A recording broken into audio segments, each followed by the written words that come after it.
So looking at 2025, looking at the upcoming year, we need to look at where do we want to be. But before we get there, I want to give you a little brief about my path, in life. So many years ago, soon after varsity, I got an opportunity to intern.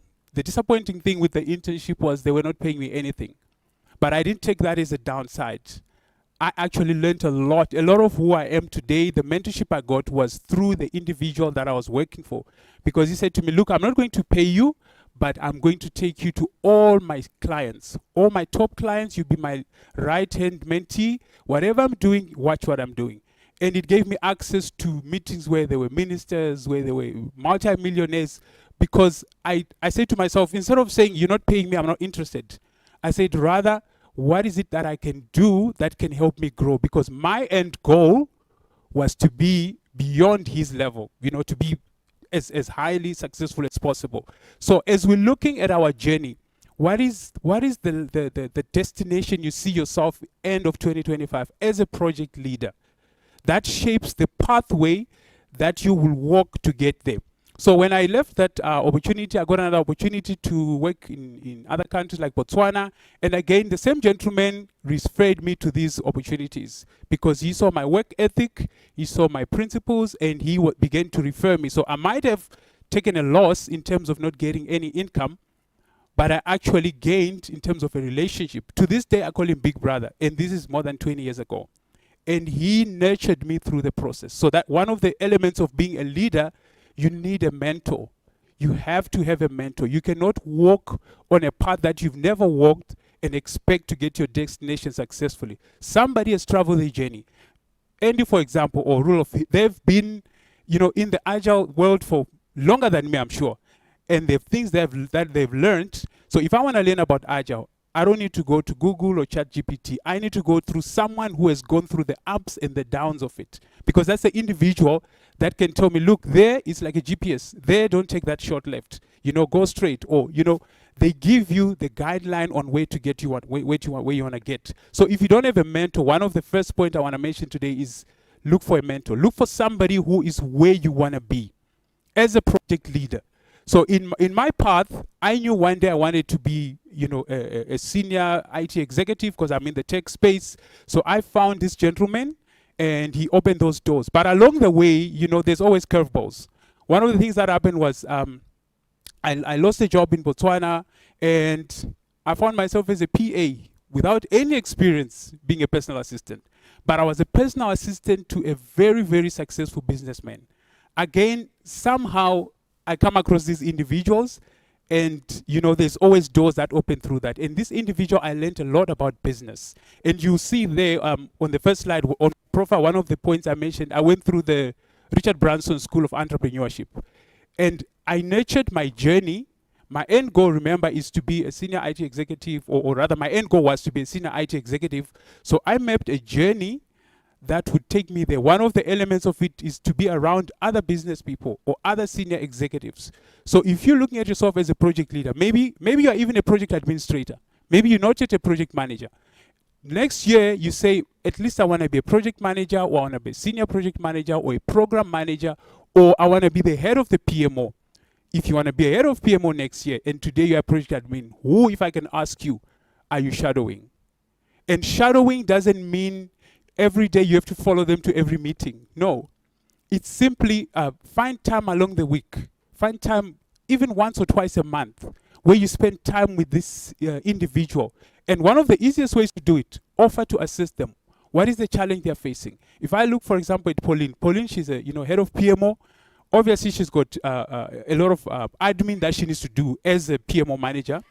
So look, on the admin that you need to do, there are those meetings that you need to go to. Can I just be the one taking the notes for you? I know there's AI that's doing that, but offer something. Find something that you offer that can actually help. That can actually help you to get, to build that relationship, because the mentor-mentee relationship is a two-way relationship.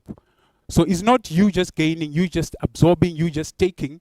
You need to also put something in return. So I'm just going to mention a few points that you can take down if you want. So if you want to be a leader looking at the next year, first of all, what are your leadership parameters? As a leader, what are your values? What defines you as a leader, even as a project manager, as simple as it may be? I think I mentioned earlier, when you're a project manager, you're a temporary CEO of a small, we can call it a small project or a small company. So in that small company, start practicing leadership.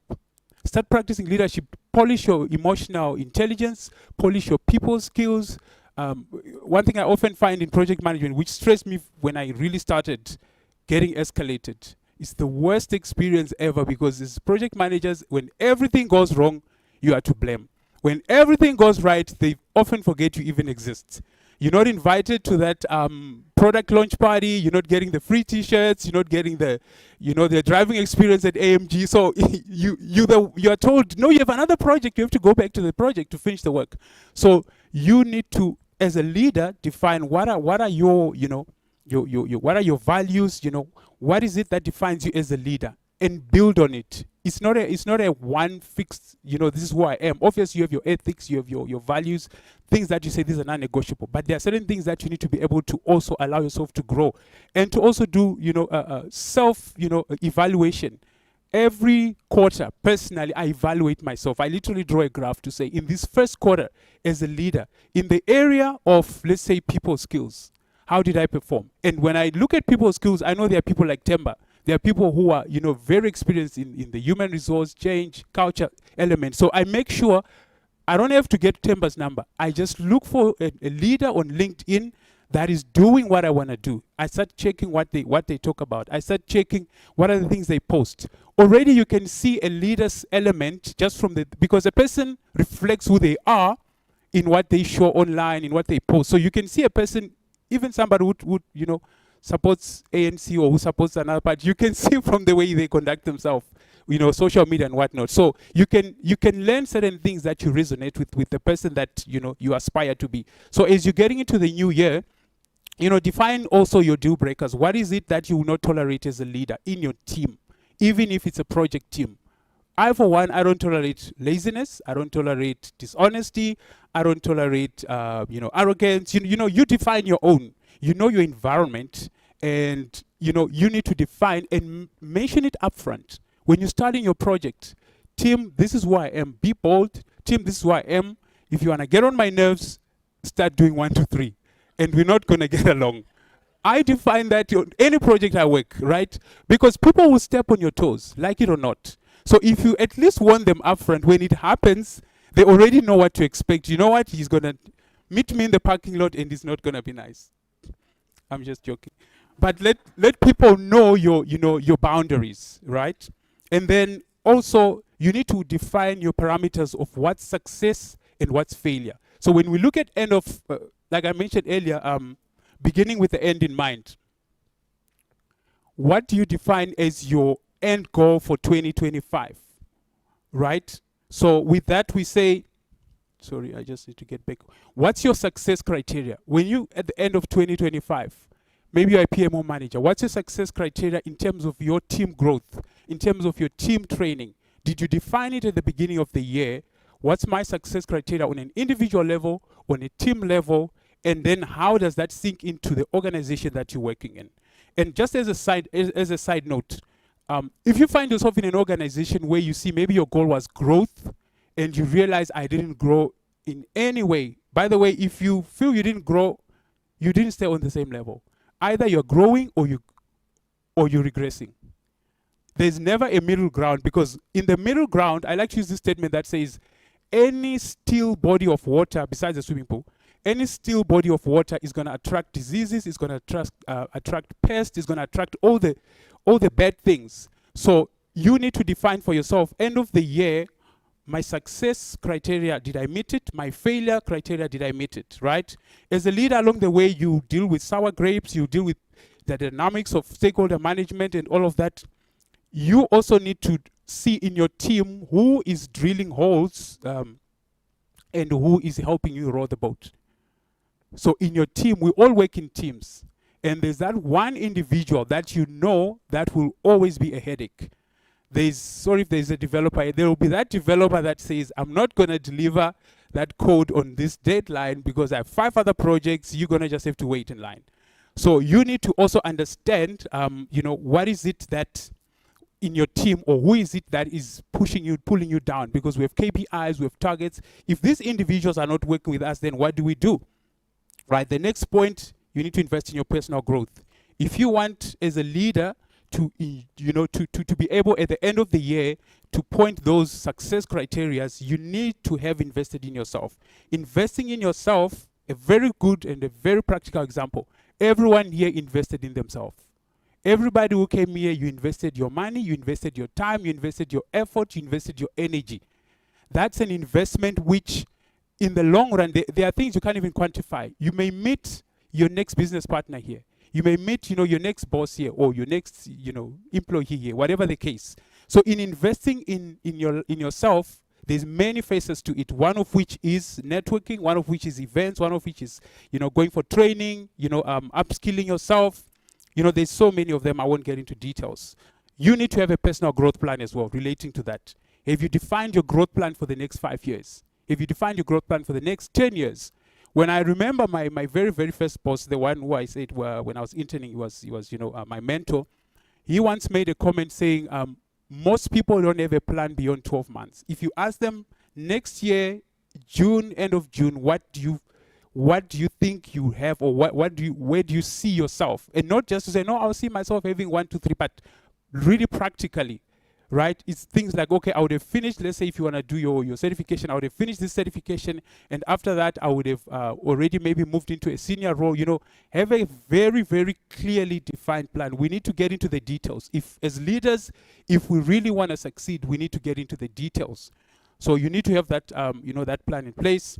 Self-reflection, I've already talked about it. Mentorship, I also touched on it. Environment is very key.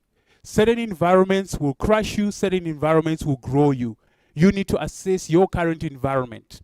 And if your manager is in the room today, if the environment you are in, you feel they are crushing you, they are squeezing you, have that honest conversation. In the team that I'm in, speaking to your manager, in this team, I feel I'm not growing. Is there a possibility that I can maybe try something new, or can you move me to a different project? I found some projects are so irritating. No matter what you do, you never see growth through those projects. They are so routine. They're almost like BAU. So you can say, look, I'm looking for new challenges, right? Speak to your manager. I'm looking for new challenges. Then if you realize your manager really doesn't want to work with you, then perhaps it's time to go. You also need to be honest with yourself. Maybe your environment requires you to leave. The growth you want is probably found in another location. And you need to be able, to move out of that comfort zone, to another environment. And then the next one is very important. You need to keep your calendar full. If I ask any of us today, next week on Thursday at 2 p.m., do you know what you'll be doing without checking your diary? How many? How many know? Great. So you need to keep your calendar full. By that I mean every hour. Personally, this is what my mentor told me. Every hour of the day, you need to be able to account for it. What did I actually accomplish? And for those who are in business, because I've also gone through a very in-depth sales training, one of the ways to grow your business is by filling your calendar, with appointments, with meetings, and that's a technique you can apply even to your personal life. Keep your calendar full, because when you keep your calendar full, it now shows you areas of growth. It now opens your mind to other ways of how can I, improve myself? Who do I need to be around? Who do I need to get in contact with? I'm going to move on to the next. You also need to surround yourself with the right people, right? When last did you connect with people that were at a higher level than you? Because it's okay to be around people at the same level with you. There's nothing wrong with that. But for that growth that you need to be in a room where people challenge you, where people really, you look at the person, maybe it's their accomplishments academically or professionally or in business, and say, how did you actually navigate that journey? How did you do it? For example, I'm still, trying to grow in my AI skills. And when I'm around Simone, I'm almost like taking notes all the time. There's never a conversation where I don't learn something new. So when last did you find yourself in a room that grew you, And that speaks to also the company that you keep, In the new year, make sure you make a plan of places, people, and things that will grow you, right? By that I mean, if it's places, find, whether it's a conference, whether it's a training, find places and environments and things that will grow you. The growth, some of the frustration you have, if you have frustration with your job, that is, or even in your life, it might be because the environment you are in, it's not building you. It's so routine. Maybe you're around people who are always complaining the economy is hard, everything is not going. So that environment will always crush you. It will always keep you, not growing. And then I'm gonna just finish just now. And as a leader, you need to offer value. You need to offer value, even if I want to use a very simple example. Even if, let's say, you are a cleaner in this hotel, just as a hypothetical example, be the best at that task. That's how you get noticed by the leaders. That's how you get noticed. I've seen in restaurants people that were offering excellent services. Some of them were even hired by, people that they served in the restaurant. So you never know in your place of work, the little efforts you do, the little efforts you put, what is it that you're bringing out? I've found that the people often, one of the ways to get attention in this regard, be the first one in the office and be the last one. I know many people may not agree on that. My time, I'm not getting paid this overtime. Trust me, for me personally, the success I've seen in my life has been through those sacrifices. Because often, let's say when that executive is leaving, he's seeing you are by the desk. And now when they want to talk about people who are committed, you're one of the first people they look at. So you need to put the extra effort, show value. In meetings, don't keep quiet if you have an opportunity to bring, brilliant ideas. I'm going to go to the last one, which is you need to give your team a voice. You need to give your team, your team a voice if you want them to grow and you to grow. Because the voice they have sometimes is the voice that is helping you on the mistakes and the things that you are not doing right. So often we don't like criticism, we don't like feedback, but as leaders, the only way we can grow is through feedback. We have to hear, what does my team think of me? As a PMO manager, as Pauline, as Andy, what does my team think of my leadership? Am I actually a good leader? Or I'm always the one talking, they never get a chance to speak. When they try to speak, I shut them out. So as a leader, you need to allow yourself to get feedback. You need to allow yourself to be criticized. You need to allow yourself even, your mistakes, for your team to know them so that they can also learn from them. So I'm not gonna go beyond that, but I think it's clear we all want to have a great 2025. So, start shaping your growth plan, start shaping your development plan on an individual level, and, also for your team. Thank you.